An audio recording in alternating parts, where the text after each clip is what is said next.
here. We made it. Last night we got in probably like 7:30, went to Nichols, which is a fantastic barbecue place. It's wet this morning, which we weren't expecting, but it should be drying up pretty soon. And yeah, we're just doing quick checks on my car. Just check the oil, checking the torque on the lug nuts, just getting the numbers on. We went with the Racehale Praisdale number 3 on the car. I was pretty stoked on that. It was assigned to me, bestowed upon me. But yeah, I feel good. I feel like the car's ready. Driving down here last night, just trying to think about like all the stuff we did, see if I could feel any differences and any adjustments we can make while we're here to try to get the most out of it. So yeah, I think alignment should help a lot. Play with some tire pressures. I did bring those brake pads, which we might put on tomorrow. First session should be a little more cautious just because of the weather, but see how she goes. We have a driver's meeting in like 15 minutes.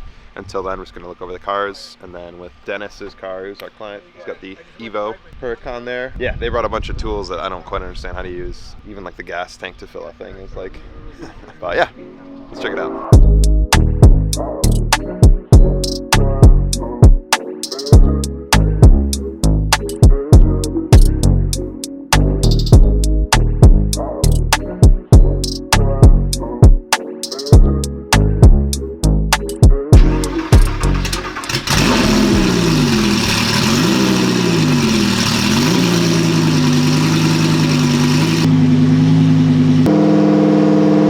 So going out first session, rained last night, still wet out, a little cold, but should be better later. But yeah, we'll see what we do.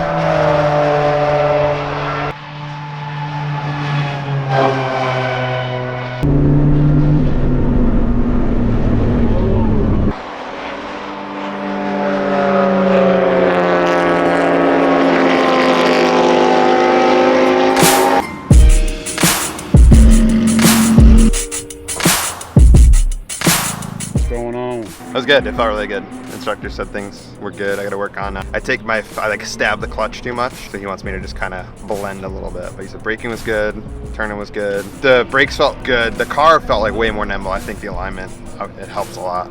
That's why people do it. But I felt like really comfortable in the car. I was definitely very compliant with what I was trying to do.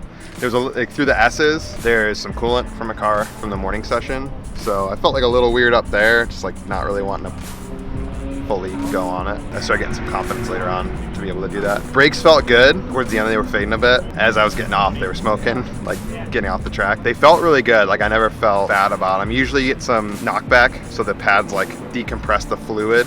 So towards the end of the straight, when you go to put your foot back on the brakes, they feel like really soft because you have to push the brake pads all the way back. I didn't really feel that much. I don't know if that's more of a braking system thing or like a pad and rotor thing, but that felt good. I didn't really have any confidence issues there. Oil temperature, I think hit 258 at the hottest, which I'm not like concerned about. Probably oil cooler down the line. Never got the rear diff thing. That's probably an omen for later today. I'll probably hit that, but overall the car feels awesome. Tires feel great. Alignment feels awesome, like really pointed. And yeah, feeling pretty good.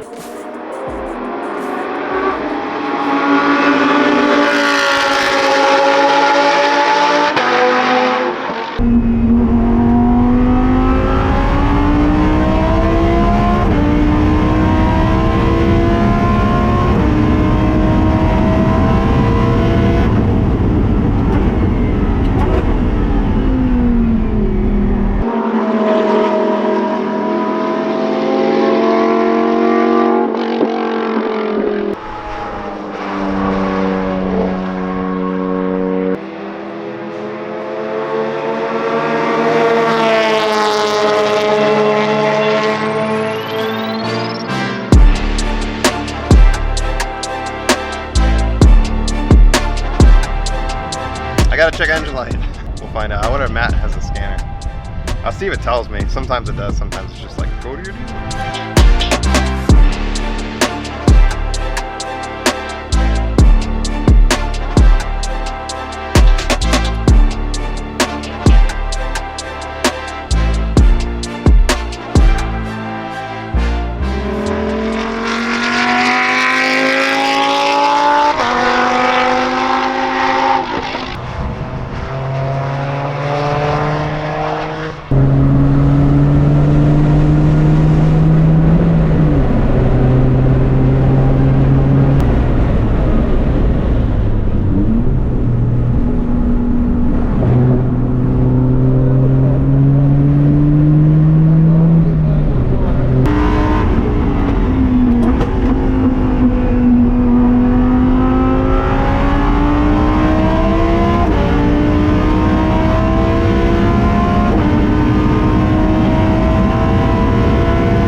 this pipe right here, you can't even feel it with your finger, but apparently the axle like just touched it. So what we're gonna try to do, the issue that we're having is on this pipe, that 90-degree elbow, the furthest it can go is to this weld point here. So because of that, I need it to scooch forward more, like so. You got that? And to get it away from the boot. So right now it's probably about like there. I just gotta get it to scooch forward a little bit. But this is in the way. So what I'm gonna try to do is just flip this. That's good, I appreciate that. I don't think this is like super load bearing. It might help pull the coupler forward, but there are 2 bolt holes.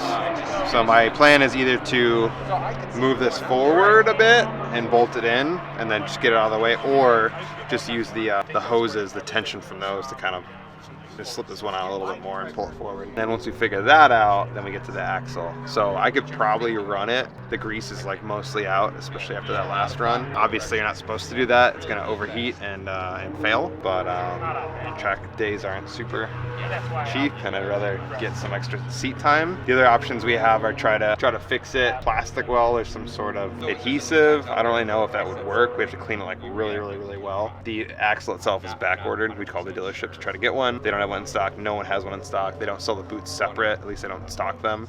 So that's out of the question too. So really the options we have are A, just repair it with like an adhesive or something. B, replace the boot with like a universal one.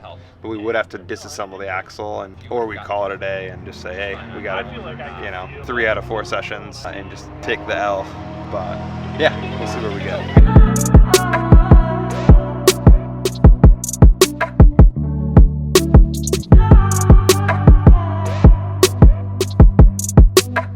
Don't modify your car. All part of the game. This is the Yaris intercooler kit. That's probably why I'm on the floor right now. We made it work for a little bit, but now it ain't. But we'll get back to the shop. We'll replace the boot completely. I closed the open gap. Probably put the wheel back on and just take it out on the infield and make sure that it's not gonna pop again. Yeah, it shaved like the whole edge here. You can see like when I pull it, I can kind of see it like wanting to pull back around the whole thing. Short-term fix for today, and then we'll get back and do it the right way. But yeah, this looks good.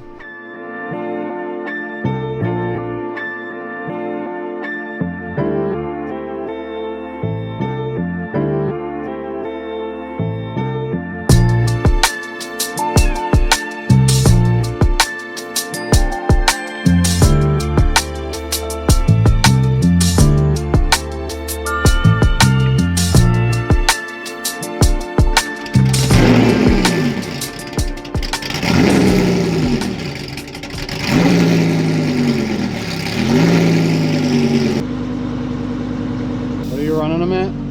26 and 27.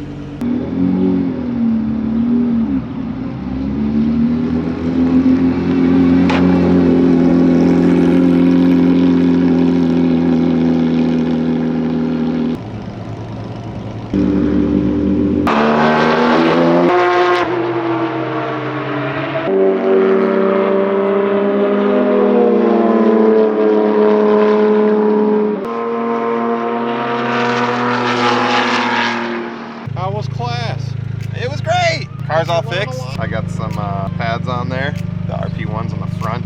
Yeah, we'll have a good day.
We are back at the shop. It's been a little bit, but I just wanted to go over kind of that track day at Watkins Glen. Now, first off, if you like these videos, if you like seeing us at the track, kind of testing the car out, seeing the limits, we did do another one at VIR that we did with NASA at Hyperfest. So that video, you can click on that, check that out. That track is my first time being there. A little bit of an adjustment, not being at Watkins Glen, but picked it up pretty quick, I think. And yeah, it was a fun one. Now, the stuff that we did with the car, bringing it to the track this time at Watkins Glen, pads, definitely like the RP ones. So the blue stuff that we used the first day, they did feel good. They didn't fade too much, but there's definitely a lot more bite. So if you do want to maximize your time at the track, I would recommend doing a track pad. The other thing is we did wear down the blue stuff pads a decent amount. So if you're trying to save your normal driving pad, it's not a bad idea to invest in a second set of track specific pads. I will say with the tires this year, we were hitting that rear diff overheating issue. Probably the last few laps of each session last year. This time, honestly, the only thing I could really credit it to are the tires. We didn't have that at all. The track temperatures were similar to last year, but we never had that issue during any session this year. The only thing I can attribute that to in my mind is last year we were running the Advan V601 tires. This year we did the Toyo R888s. Last year that tire was a 280 treadwear, this one was 100. My only thought is like more grip. The tires were talking a lot less this year, they were screeching less. In my mind, that means like less like over rotation of the tires would lead to the diff like not moving as much. It's really hard for me to describe, I guess, why I think that way, but I have seen a few other people report back that when they did use stickier tires or improve their driving skills, they have noticed that issue with the rear diff has pretty much gone away. So I'm guessing it's something to do with that. I can't 100% scientifically prove that right now. Maybe I'll look into that. I'll do a little bit of math for you guys. But the car felt great this year. I really can't complain. Coils were awesome. I did do a few adjustments, and then yeah, the car I think overall is pretty close to where I want it to be. Probably just tweak a few things. And then as far as plans going forward, we do want to do a few more track days. My big priority right now is finishing this car. I know a lot of people like keep asking me and mostly pestering me about when it's going to be done. I just haven't had a lot of time, to be honest. I got 2 kids, we got a lot of stuff going at the shop, but last night I put in some work. I do plan on at least like 1 day a week, like dedicating the full day to trying to get this finished. My timeline right now is end of August of this year, 2024. We'll see how that goes, and then probably try to get a few weekends in here for it. So it doesn't really need too much. I ripped all the wiring out. I'll go through that in another video. I'm not gonna take this one up and do that. But other plans going forward, we do wanna do a few more track days. I know Jordan behind the camera is gonna take his car out as well. I think we're gonna do Pineview, and then what was the other one? Palmer Motorsports Park, and that's Connecticut, Massachusetts. So we'll figure out which dates we're gonna do that and let you guys know about that. If there's any other things that you guys like to see or like to hear about from the track stuff, let us know. I probably will do another video on like how to schedule your first track day, what to expect. I think it'll be kind of fun for you guys. So appreciate it. Check out the other videos like I mentioned before, and we'll see you next time.